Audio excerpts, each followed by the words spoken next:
Hey guys, welcome to Offshoot Comments Off Topic, where your host Kirby Kid and Black Superman, also known as David Clark and Walter Bryant. And today we're talking about Legend of Korra Season 3. This is our wrap-up video. If you notice, we didn't do episodes after episode 8 because of the whole digital only thing. Yeah, like I had a hard time taking the time to pull the computer out and look at it, but I marathoned it a couple of days ago, so we're ready to go. Ready to go. So stuff happened. The Earth Queen, she got killed. I found that funny. That was I was so happy. I'm like, yes, take that air out of everybody. She's like, oh. I'm still trying to figure out. She's talking all the head, right? Mm-hmm. I mean, she is talking so much crap. Her bodyguards get wiped out by 4 people. And then she walks forward and says, you wouldn't dare lay your hands on the queen. She's been sheltered. I remember, her father was like that too before Aang woke him up, you know? But you would think that having been awakened and come to the conclusion, oh, I was lied to by my closest people about a war that was happening right outside of my gates, that he would have said, don't be naive, you can't trust anybody, and you're always in danger. He probably did, and she did not listen. I mean, dude, she ate his bear. No, they said it was her father. It was her father? Yeah. Oh, she ate his bear. Like, so he probably had her, like, right after the war ended. But, like, she's terrible. She ate, that's wrong. Bosco, dude. She ate Bosco. Oh, it's wrong. I mean, I know bears are godless killing machines, but Bosco wore a little funny hat. But, so yeah, she died. And, first of all, though, like, you're not a bender. Like, non-benders should never mouth off to benders ever. Yeah, exactly. And then, you know, especially when you call the guy in and he says, give me the avatar and I will give you all your airbenders back and everybody will be happy. To be fair, he wouldn't have done that, though. He probably wouldn't have. He would not have, yeah. He probably wouldn't have. But here's my point. Okay, she had to send out her troops to take the avatar. And they still actually failed. He walked in and said, I'll take her away. Now, if you are strong enough and confident enough that you can tell me you're going to take the avatar away, this is not a fight I want. Mm-mm. Especially not when I'm by myself. And the Daily are so neutered. Yeah. The Daily are a shell what they used to be. Because they got taken out by a little kid in the hallway. Now, I understand that pro-bending helps out in hallways, but this is the Daily we're talking about. The Daily would have just made a new hallway. Aang's Daily. Like, Aang's Daily, they'd be like, you know what? We need more room. And then it was sad. This Daily was not threatening at all. The only thing they had was they were able to sneak up and capture children and new benders. They were terrible. And I was kind of sad to see the Earth Palace ransacked because I still remember how it was back in Aang's day. You know, It's like, oh, Ba Sing Se, that was always like the last stronghold, and now it's I honestly torn didn't care because that's not the same Ba Sing Se. It was her Ba Sing Se. And Mako and Bolin's grandmother are like still loved her. And I'm like, you must have some really fond memories of her father. Actually, you know, the truth of the matter is I know older people like that. Who they're leaders? Yeah, and like, you know, you could say that Kennedy wasn't really as great as you seem to remember him. They love Kennedy. But they love Kennedy. Yeah. And nothing you say is ever going to change their mind. Kennedy was the best. You know, speaking of grandma, you know, couldn't get her out of the house. I was so mad. I don't understand why they didn't already do what Bolin did. I was so mad. It's like, grandma won't leave, and so we're all just going to sit here and die. And then Bolin, who wasn't raised with grandma, said, hey, you know what? Nah. He's like, I'm stronger than you are, so I'm just going to pick you up and save your life whether you like it or not. And then after she took her picture, she's like, all right, let's go.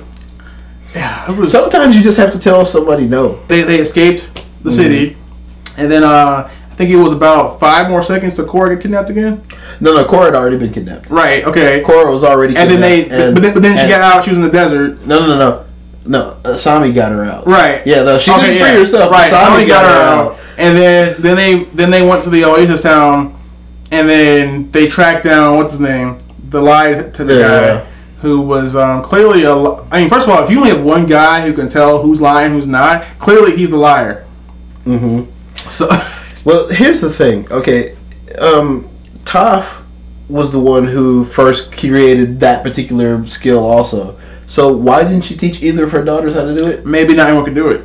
Maybe it's a certain, like a really special skill to be able to tell when the heart changes. You know, it may be. You never know. Who knows? Clearly, Toph was really just that awesome. She is the greatest Earthbender alive. Yeah, we bash Korra a lot, but we don't bash Korra because she's a girl. We bash Korra because she sucks. Because, like, look, we all agree Toph is awesome. You know, Katara has moments where she's awesome. Mm-hmm. So yeah, like we don't bash because she's a girl. She's just not a good. She's not a good Avatar. No, she's not. So then, like after that, they go to the Earth or the what do you call it, the Air Temple, because they're like, oh no, they're going to the Air Temple, and then they get destroyed. And Tenzin was epic. Tenzin did a really good, because look, when you basically put a gun to a man's family's head, like there's no, like I don't think he was a pacifist at that moment.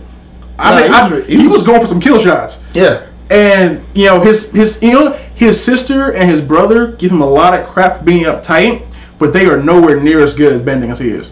Well, his brother just learned yesterday. But see, he's a general though. Which learned bending yesterday. No, but that means he's supposed to be good at fighting. He's not. He's never shown any kind of fighting skills whatsoever, and he's a general. He should at least be able to do regular combat enhanced by airbending. And then Kaya is a huge disappointment. Yeah, she's not very good. You were taught by one of the best waterbending masters of all time, someone who mastered bloodbending after like a night. Mm-hmm. And she's not very good at all. No, that was. But I mean, so give Tenzin all that crap, but Tenzin was the last man standing. And Tenzin would have won if it had just been him one on one. Oh yeah, he was getting ready to beat him. He was about to win. Yeah, and then of course they do that cheap bullcrap. And, dude, I thought he was dead. when he's like, as long as I'm breathing, it's not over. Which, by the way, super respect for that. Yeah, you know, he's like, as long as I'm alive. But by the way, if you're about to be beaten, don't say that. Don't say that. Don't say that ever. Keep that to yourself. Don't ever say that again. you get free, and as you're going for the kill shot, you say, "As long as I'm alive, this is never over." Right. But I love that scene. And then like when you get beaten and the scene changed, I was like, no. But so then they're like, come and turn yourself into Avatar, and we'll make a trade. Which, first of all, you don't negotiate with terrorists. Okay, they're not gonna hold true to the word. And then she turned herself in, and surprise, they didn't come through on the end of the bargain. Yeah. See, okay. In any other movie, any other TV show, like I almost guarantee you, when Aang sat down and said, "I don't have a choice but to turn myself in," then Sokka would have said, "We're going to sneak into the palace, and before you turn yourself over, let's make sure that they're there." Yeah, Korra, and by the way, that was the plan for them. That was her plan. That was their plan. And Korra turned herself over before they radioed her back. But now I have to give Korra this: she has really gotten better at bending since the first season, because being bound by her hands and her feet, she did really well. Yeah, because she didn't just go easy this time. I guess she got tired of being kidnapped. So that happened, and then now I loved when Sparky Boom Boom Man's granddaughter or daughter or whatever, whichever she is, was fighting Toph's daughters, because the best part was when she was gonna kill Lin, and then her sister took off her chest plate, wrapped it around her head, pre-explosion, and we all know what happened. Her head exploded. Yeah, and I loved how both the sisters were like, whatever. Like, you were trying to kill somebody in my family. Yeah, I don't care. But what's the leader dude's name? Bald head guy. Yeah. Or Zahir. Yeah, Zahir. He was finally free. Yeah, he felt her die and was like, "Thank you. I'm now finally free." And he could freaking fly. Yeah, that was pretty cool and sad. Except for that he wasn't sad at all, which is weird. Like, you should have cried a little bit. Like, he was shocked. He's like, "Okay, I'm free." Yeah, Superman. You know, that's kind of what he did. But that's exactly what he did. Actually, that's exactly what he did. And then he flew off with Korra. And I loved when they went to go rescue Korra again. First of all, I had a problem with her letting herself be poisoned, because being poisoned, she was able to go into the Avatar state and break out.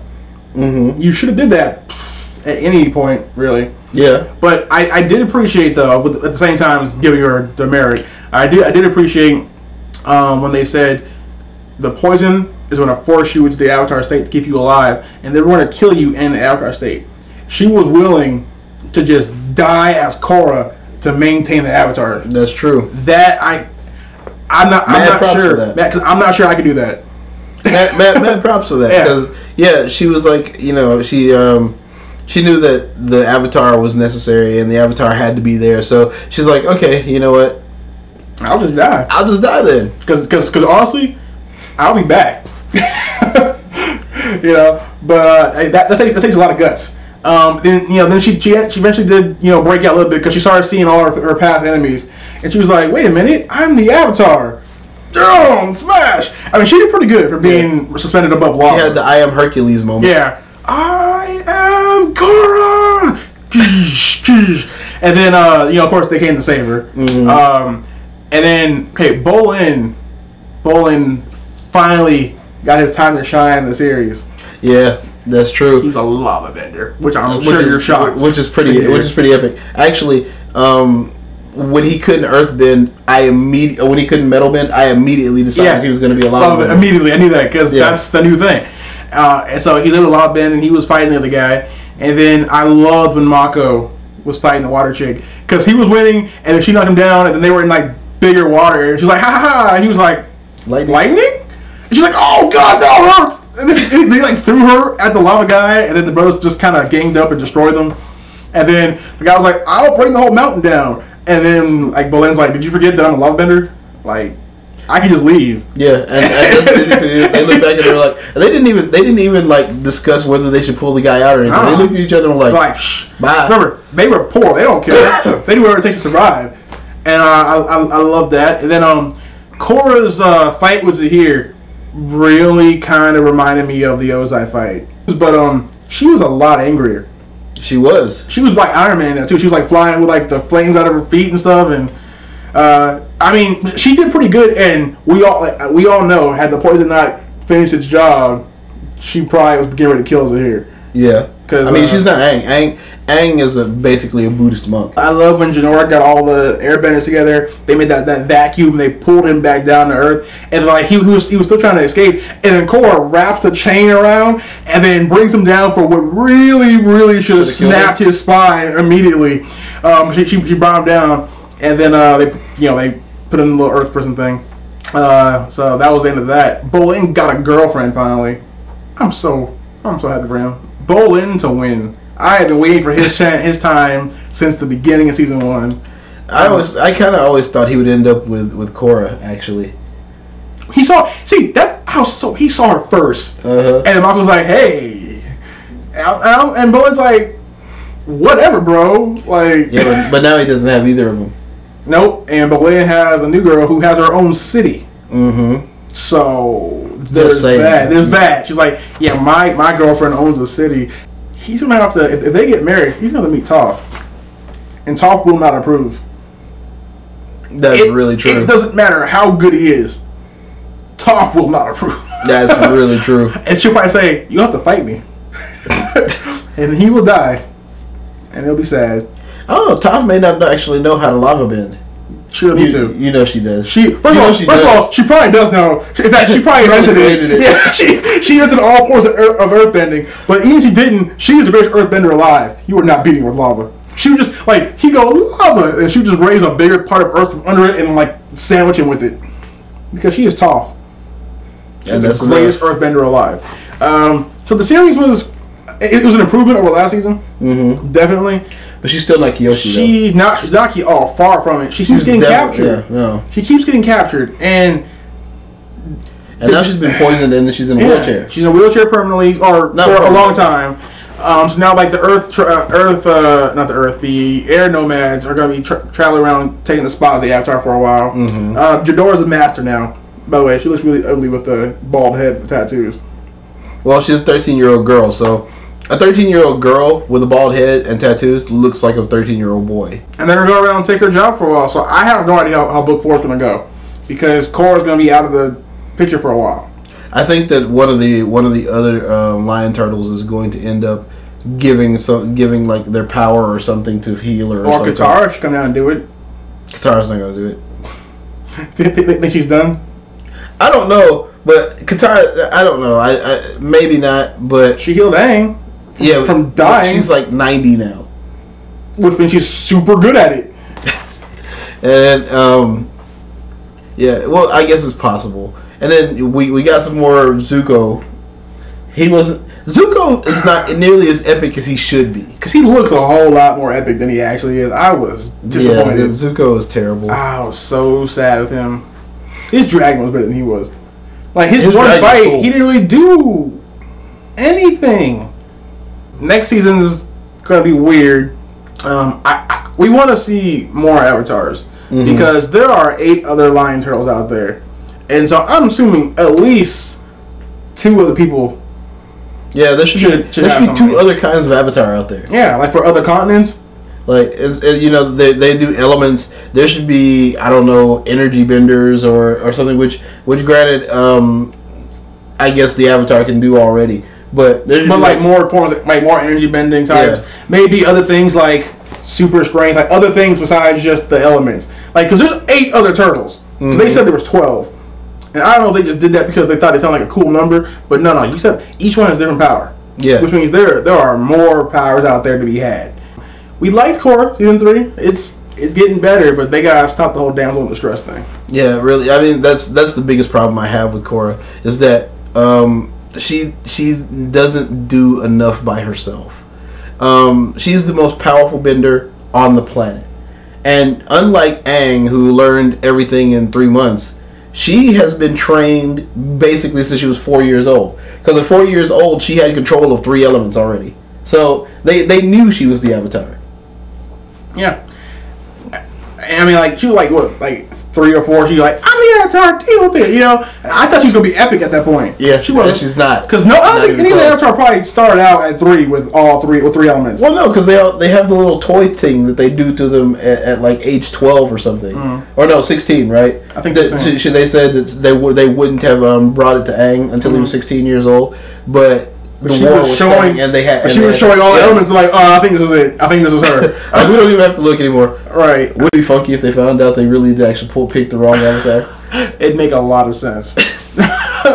But yeah, think about it. Aang did his final fight by himself. Mm-hmm. A couple of days ago, I started thinking maybe we were being too hard on Korra. Because I mean, Aang did get captured twice, but Korra got captured twice in the last 2 episodes. But see, he got captured, but like he kind of was like, cool, like I'm okay with this because I can get out. And then think about the ways he got captured. Zuko caught him while he was in the spirit world, away from his body, like a punk. Yeah. In the beginning, he got captured in order to spare the water people, and then left loose when he was ready.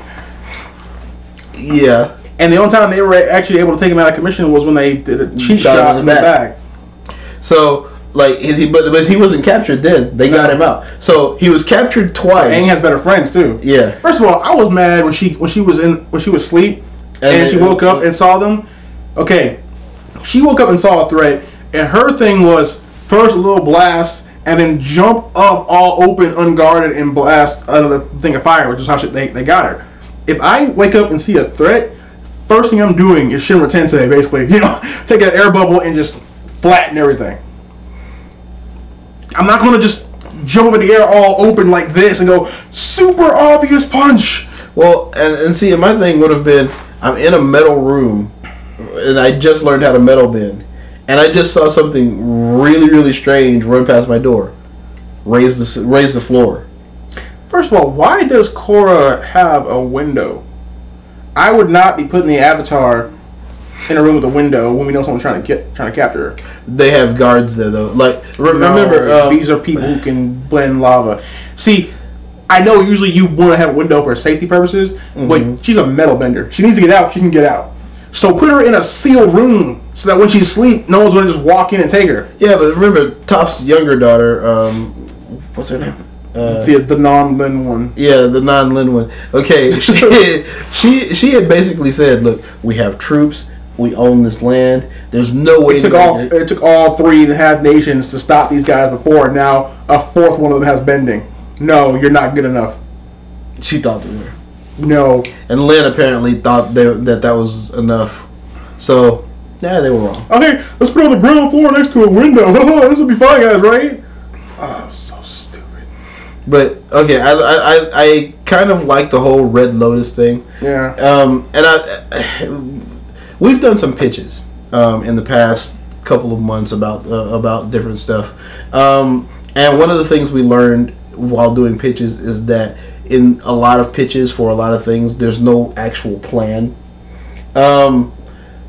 When Korra's uncle last season took over and he became the Dark Avatar, I'm wondering if they had actually planned on this whole Red Lotus thing, or if the Red Lotus is just a retcon to explain why he... they didn't. Because he would have mentioned that. You would think so. Stupid. He did. Yeah. So I'm under the impression that this was a like fly-by-night retcon, which they do all the time.